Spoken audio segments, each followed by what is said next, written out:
आज तक रेडियो सुनता है सारा जहां।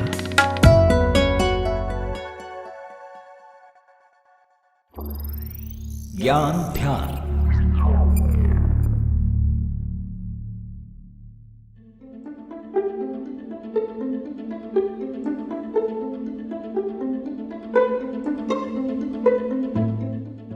डेवलपमेंट यानी विकास कितना भी जरूरी क्यों न हो, अपने साथ एक कीमत लेकर आता है। अभी कुछ ही दिन पहले जब COP27 की बैठक हुई, क्लाइमेट चेंज से जुड़े तमाम मुद्दे उठे। लेकिन एक ऐसी दुनिया जहां सभी महाशक्ति बनने की होड़ में हो, वहां क्लाइमेट और प्रदूषण पर बातचीत सबको एक वक्त के बाद बोरिंग लगने लगता है। खैर, ये तो बड़ी लेवल की बात हो गई, लेकिन अगर मैं आपसे ये कहूं कि हमारे घरों के कंस्ट्रक्शन भी प्रदूषण के लिए जिम्मेदार हैं, तो क्या आप मानेंगे? आप भले न माने, लेकिन ये हकीकत है। छोटे से घर से लेकर बड़ी बड़ी बिल्डिंगों तक ये प्रदूषण को कुछ कम नहीं बल्कि बढ़ा ही रहे हैं। फिर सॉल्यूशन क्या है हमारे पास? ऑप्शन क्या है? किस ओर बढ़ें? क्या करें? आज इसी की बात। नमस्ते, ये है ज्ञान ध्यान। मेरा नाम है शुभम तिवारी।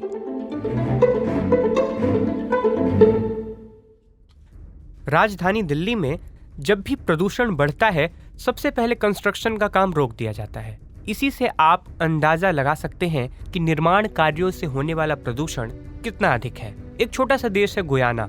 पिछले साल वहां की सरकार ने आदेश दिया कि जब भी कोई घर बने, उनका निर्माण जो है, वो कंस्ट्रक्शन जो भी हो रहा है, वो प्रदूषण मुक्त होना चाहिए। ये बहुत जटिल बात थी, जहां ये कहा जाए कि निर्माण का कोई ऐसा भी तरीका है जिससे प्रदूषण ही न हो। लेकिन फिर भी तरीका खोजा गया। ये तरीका था prefab construction. Prefab या प्री फैब्रिकेटेड घर सुनते ही कभी कभी लगता है कि मॉड्यूलर घरों की बात तो नहीं हो रही है, या फिर मोबाइल घर जिन्हें एक जगह से दूसरी जगह पर ले जाया जा सके। बेशक प्री फैब घर ये भी कहलाते हैं, लेकिन असल में भी हम अपने मकान जो अब तक पुराने तरीकों से बनाते रहे हैं, उन्हें भी उसी तरह प्री फैब से बना सकते हैं। जब भी कंस्ट्रक्शन यानी निर्माण कार्य में हो रहे प्रदूषण की चर्चा छिड़ती है, प्री फैब के तरीके से कंस्ट्रक्शन की बात शुरू हो जाती है। क्या होता है ये तरीका और ये कंस्ट्रक्शन पुराने तरीके से अलग कैसे है? ईपैक ग्रुप के डायरेक्टर संजय सिंघानिया इस सवाल का जवाब देते हैं। देखो, जो पारंपरिक तरीका है उसमें जो कंस्ट्रक्शन जितनी भी होती है ना, वो सारी के सारी कंस्ट्रक्शन साइट पे होती है। पारंपरिक तरीके में सिर्फ आर्किटेक्चर और प्लानिंग जो होती है वो ऑफिस में बैठ के होती है, बट उसमें कोई भी ऐसी चीज नहीं होती जो फैक्ट्री पे कंस्ट्रक्शन हो सकती है। प्री फैब्रिकेट टेक्नोलॉजी एक ऐसी टेक्नोलॉजी है जहाँ पे की बिल्डिंग 90-95% जो बिल्डिंग होता है, उसके जितने भी एलिमेंट्स होते हैं, चाहे वो स्ट्रक्चर हो, दीवारें हो, रूफ हो, सीलिंग हो, उन सबका जो प्लानिंग और मैन्युफैक्चरिंग जो होती है वो फैक्ट्री में होती है। और साइट पे आके वो जितने भी एलिमेंट्स होते हैं उनको जोड़ दिया जाता है। जोड़ने के बाद एक बिल्डिंग का निर्माण कर दिया जाता है। तो ये क्या है कि this is much much faster and convenient and economical as well. लोगों के बीच एक समझ, और वो भी बहुत बड़ी आबादी के बीच, ये मानने वालों की है कि उनका अपना एक घर हो। अब घर होने और न होने की राह में वैसे तो कई फैक्टर्स हो सकते हैं कि मिल नहीं रहा, अच्छा नहीं है, ज़मीन नहीं है, या जो भी, लेकिन इससे भी बड़ा एक फैक्टर है और वो है पैसा। दूसरा, सरकार भी जब कोई निर्माण कराने के लिए किसी को कॉन्ट्रैक्ट देती है तो ये ज़रूर देखती है कि कौन सबसे कम में ये काम कर देगा, उसे ही कॉन्ट्रैक्ट मिलता है। ऐसे में प्री फैब तरीका पैसे के लिहाज से कितना माकूल है और पुराने तरीके के निर्माण से ये कितना महंगा या सस्ता है, संजय सिंघानिया बताते हैं। देखिए, इसकी कॉस्ट को मैं 2 पार्ट में डिवाइड करूंगा, क्योंकि अब जब अर्बनाइजेशन की बात हो रही है, हिंदुस्तान में अर्बनाइजेशन बहुत ज्यादा हो रहा है, लोग शहर की तरफ मूव कर रहे हैं, तो शहरों में क्या है कि लैंड की कीमतें बहुत बढ़ गई है।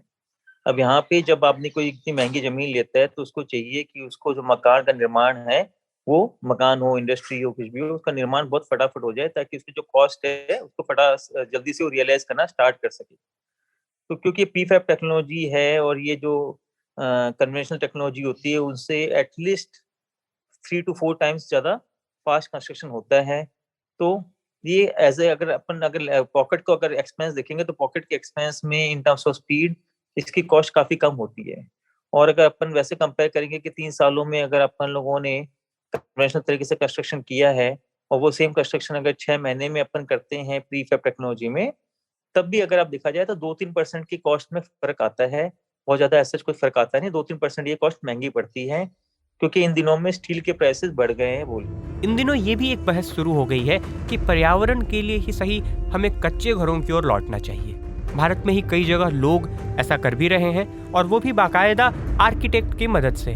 खैर, अब ये समझ लेते हैं कि प्रीफैब कंस्ट्रक्शन से प्रदूषण किस हद तक कम किया जा सकता है, जैसा कि दावा किया जाता रहा है। संजय सिंघानिया। देखिए, जो कन्वेंशनल तरीका होता है उसमें क्या होता है कि सीमेंट यूज होती है, मट्टी यूज होती है कंस्ट्रक्शन साइट्स पे, और वो काफी धूल मट्टी उड़ती है, उससे काफी पोल्यूशन जनरेट होता है साइट्स पे, है ना। इसके अलावा क्या होता है कि जो सोर्सेज हैं कन्वेंशनल बिल्डिंग बनाने के, है ना, चाहे वो मट्टी से ब्रिक बनती हो, चाहे फ्लाई ऐश को यूज करते हो, वो सोर्सेज भी इको फ्रेंडली सोर्सेज नहीं है। जबकि जो प्री फैब्रिकेटेड टेक्नोलॉजी होती है, इसमें जो भी रॉ मटेरियल यूज होता है, वो सारा जैसे स्टील यूज होता है, कुछ यूज होता है, तो वो सारे इको फ्रेंडली होते हैं वहाँ पे।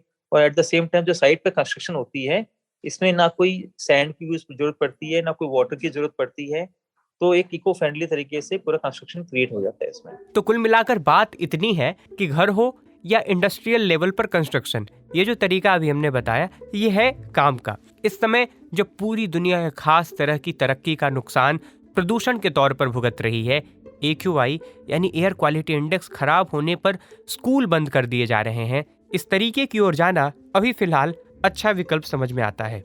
आज के ज्ञान ध्यान में इतना ही। कोई और विषय हो जिस पर आप ज्ञान ध्यान चाहते हो तो हमें लिख भेजिए radio@aajtak.com पर, या आप हमें व्हाट्सएप भी कर सकते हैं।